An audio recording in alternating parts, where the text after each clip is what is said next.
Détendez-vous sur Radio Clédou. Partout où vous êtes, à la maison, dans vos lieux de loisirs. Branchez-vous sur le dynamisme. Radio Clédou. Radio Clédou. 101.2.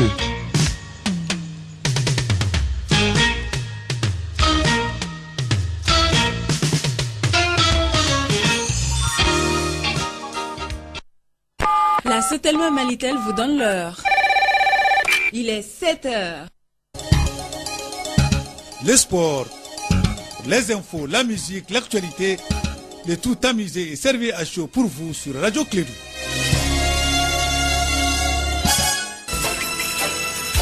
Radio Clédou, le journal avec Sotelma Malitel.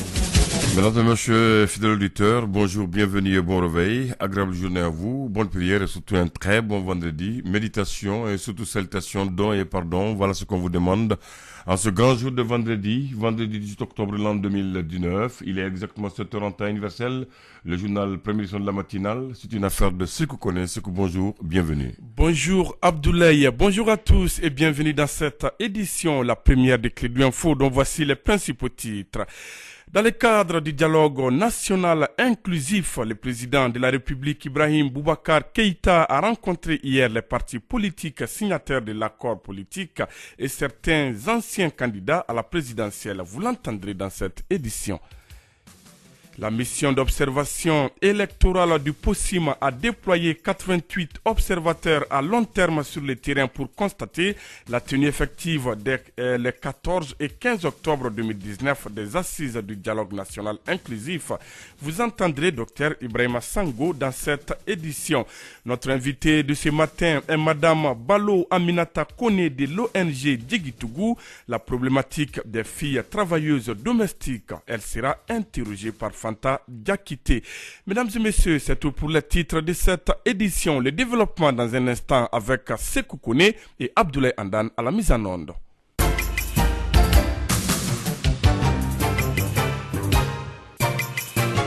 Une fois de plus, bonjour et merci d'avoir choisi les réseaux Clédou pour vous informer.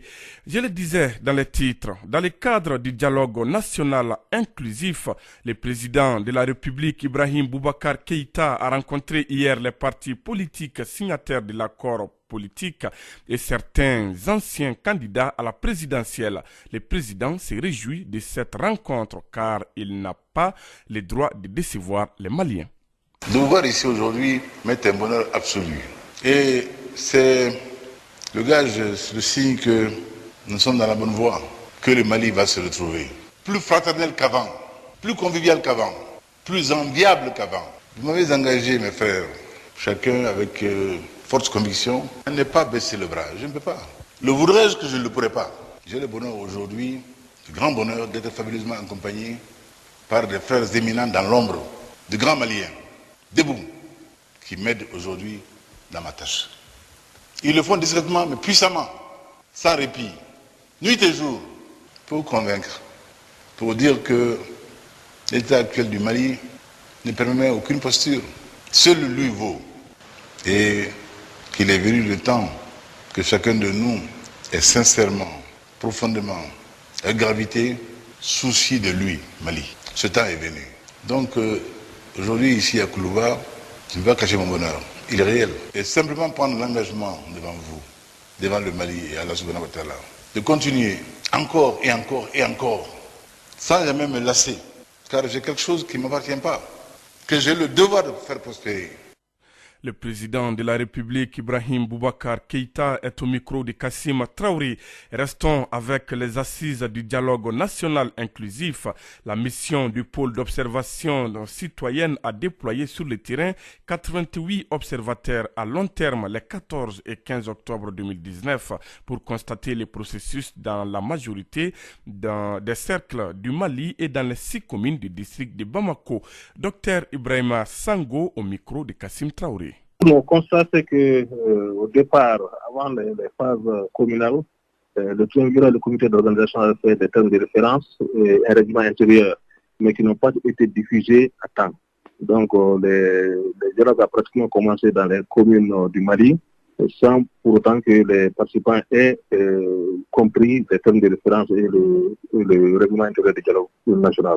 Donc, ça, c'est un problème un déficit d'information qu'on a signalé déjà.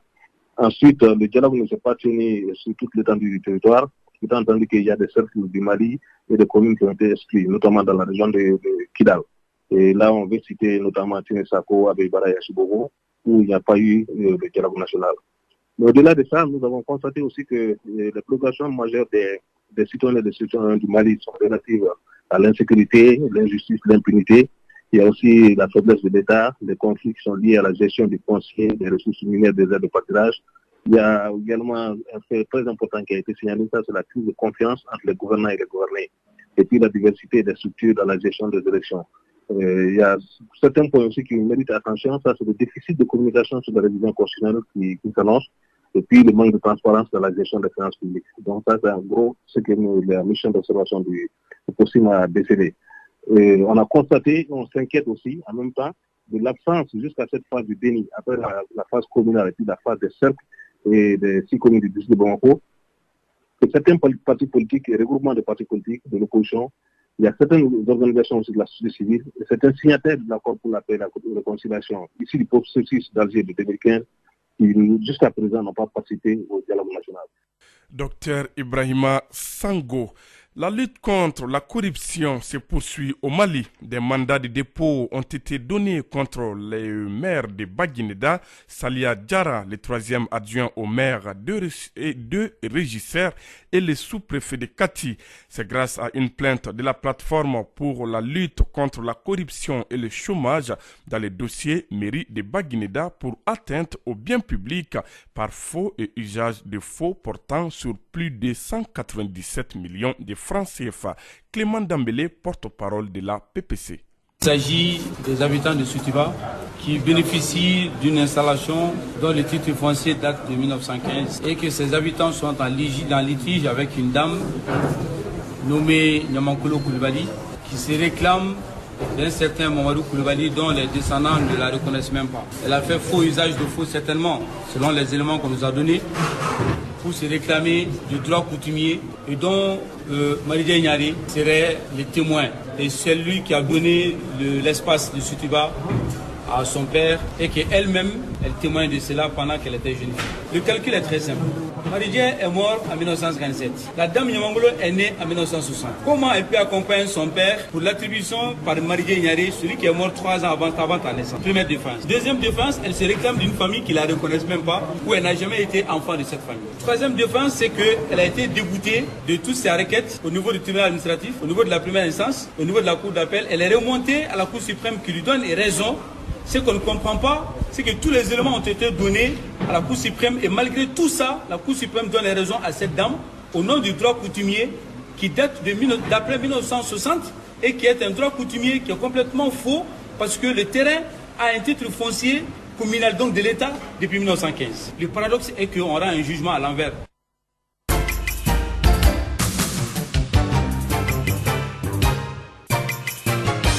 Clédou Info, première édition, 7h passées de 7 minutes à Addis Abeba en Éthiopie. À présent, l'actualité internationale. En Éthiopie, la province Amhara se trouve dans une situation très incertaine après la mort de plusieurs dizaines de personnes entre fin septembre et début octobre. Les autorités régionales menacent de faire appel à l'armée fédérale pour rétablir l'ordre. Les violences dans cette zone dans le nord du pays sont régulières depuis environ 5 ans.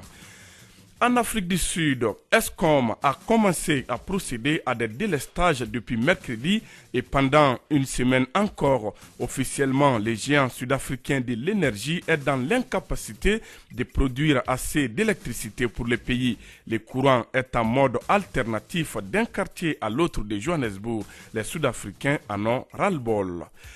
Au Conseil de sécurité de l'ONU, une réunion à huis clos demandée par la Côte d'Ivoire, l'Afrique du Sud et la Guinée équatoriale n'a débouché sur aucun accord concernant la Libye. L'idée portée par l'Union africaine et les pays du Sahel était de nommer un émissaire conjoint ONU-Union africaine, mais les Européens et les États-Unis ne veulent pas en entendre parler.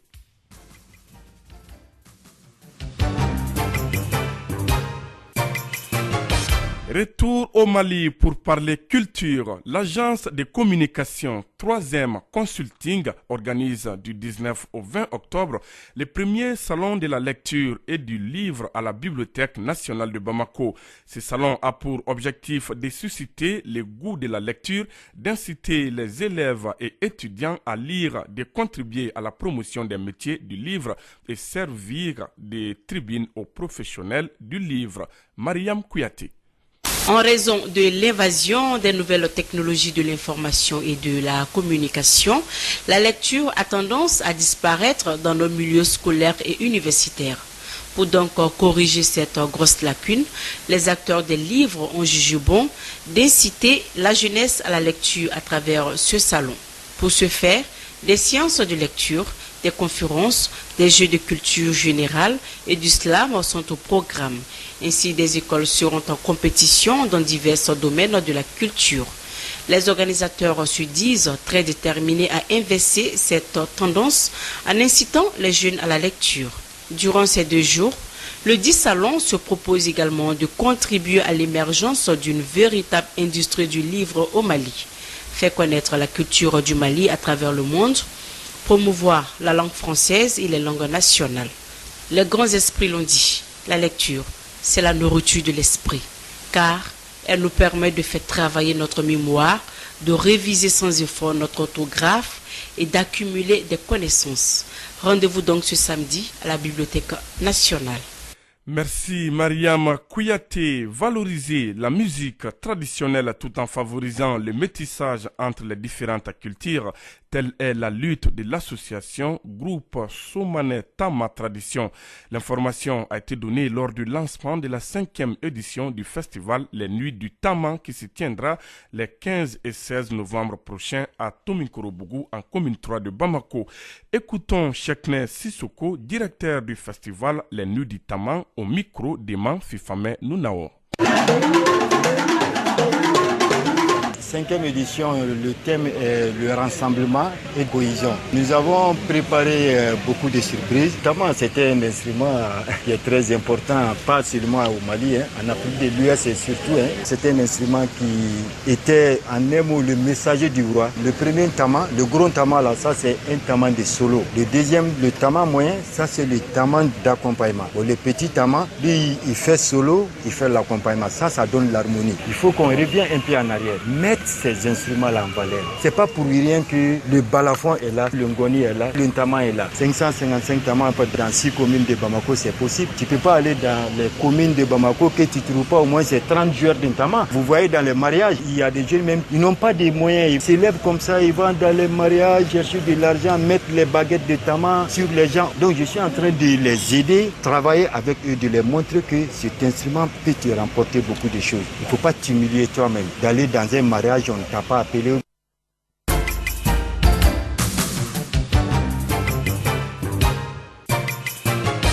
Clédou Info, première édition, 7h passées de 13 minutes à Bougouni. La problématique des filles travailleuses domestiques dénommée Digitougou est un projet d'Educo Mali sur 3 ans. Cette ONG est une organisation qui œuvre pour l'aide à l'enfance.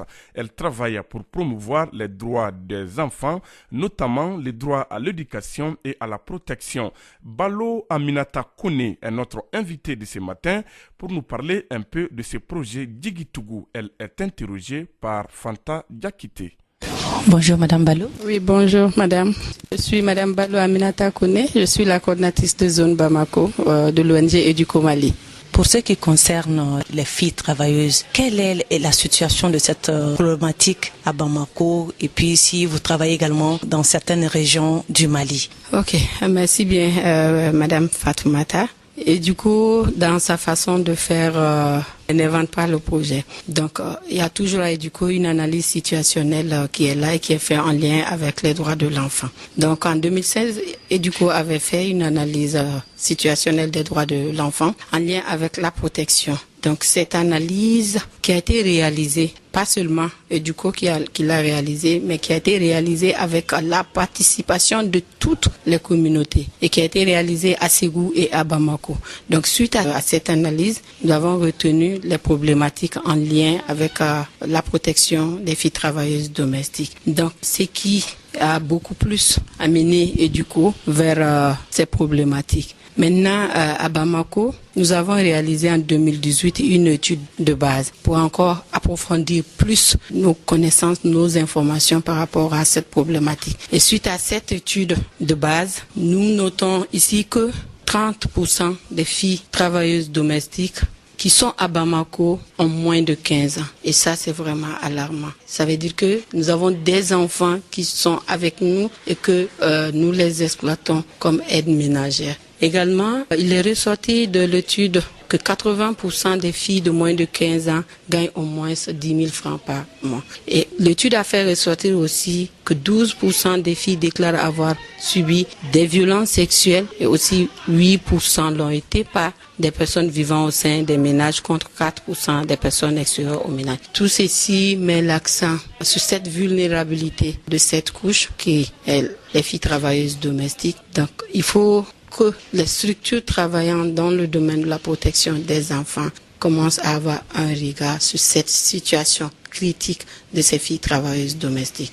Donc, EDUCO, dans sa structure aide à l'enfance, s'est penché sur cette question de problématique, comme je l'avais dit, qui est l'objectif de notre plan stratégique. Donc, en lien avec ça, le projet sera mis en œuvre dans le district de Bamako et pour le moment dans 3 communes de Bamako, à savoir la commune 2, commune 4 et la commune 6. Mais ce qu'il faut retenir, c'est que EDUCO a déjà un programme global bien déjà élaboré en lien avec la thématique filles travailleuses domestiques et donc ce projet est un extrait de ce programme global. Et quelles sont vos attentes à la fin de ce projet? Ok, comme attente de ce projet, nous voudrions que d'abord comme l'axe, les 3 axes d'intervention de EDUCO, qu'on puisse renforcer ces filles travailleuses domestiques à travers les formations, qu'on puisse les renforcer à travers l'alphabétisation, qu'on puisse informer ces filles travailleuses domestiques sur leurs droits pour qu'elles puissent se protéger elles-mêmes. Également, il faut renforcer au niveau des zones de départ. Il faut informer, il faut sensibiliser, non seulement les filles travailleuses domestiques, mais également dans les zones de départ et aussi les employeurs ou les employeuses qui travaillent avec ces filles et aussi une plus large information, il faut aller avec la communauté.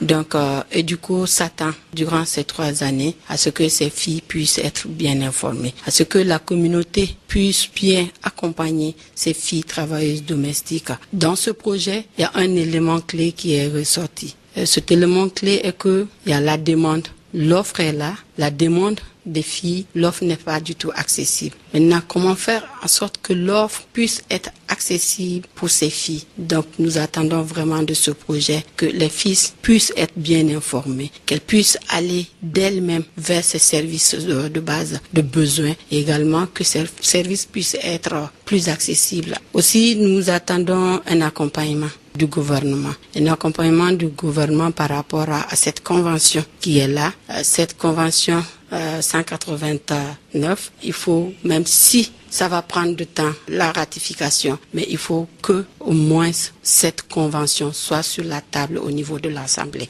Maintenant qu'il y ait déjà des pistes de réflexion par rapport à la ratification de cette convention. Donc nous attendons de l'État au moins pour qu'on puisse avoir une promotion encore de bientraitance envers les enfants du Mali, spécifiquement les filles travailleuses domestiques.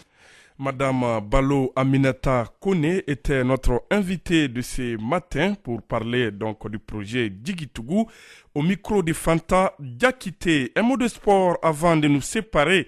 Dans le cadre du dernier retour des éliminatoires du championnat d'Afrique des Nations CHAN Cameroun 2020, l'équipe nationale du Mali affronte ce dimanche au stade Modibo Keïta son homologue de la Mauritanie. Au match aller, les 2 équipes avaient fait match nul 0 partout à Nouakchott. Les sélectionneurs des Aigles locaux Nouhoum Diané sera face à la presse ce matin. Mesdames et messieurs, c'est sur cette note sportive que se referme cette édition, la première de Clédou Info. Merci à vous de l'avoir suivi. Présentation de ce journal à Sekou Kone, mise en onde Abdoulaye Andan Djité. Restez connectés sur Clédou. Dans un instant, votre chronique électe avec Bakary Sissé. Radio Clédou, le journal avec Sotelma Malitel.